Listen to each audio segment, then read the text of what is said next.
خبروں کا سلسلہ آگے بڑھائیں گے اور آپ کو بتائیں کہ امریکہ نے ایرانی نیوکلیئر پاور پلانٹ پر میزائلوں سے حملہ کر دیا۔ امریکی فوج نے زیر تعمیر ڈارخوین جوہری پلانٹ کو متعدد بار میزائلوں سے نشانہ بنایا۔ بین الاقوامی جوہری توانائی ایجنسی نے ایران کے زیر تعمیر جوہری پاور پلانٹ پر مبینہ حملے کی اطلاعات کی تحقیقات شروع کر دی ہیں۔ امریکی سینٹرل کمانڈ نے تازہ حملوں میں اردن میں امریکی فوجیوں پر حملہ کرنے والی ایرانی فورسز پر بھی بم برسانے کا دعویٰ کر دیا۔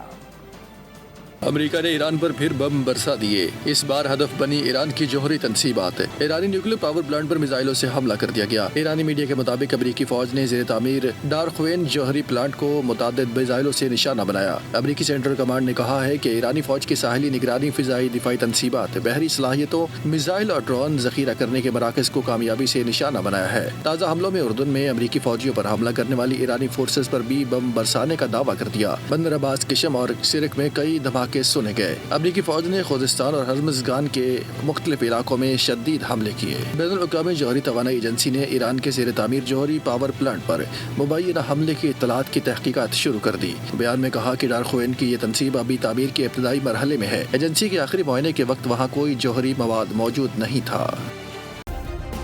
سبسکرائب کریں اور بیل دبائیں تاکہ کوئی خبر رہ نہ جائے۔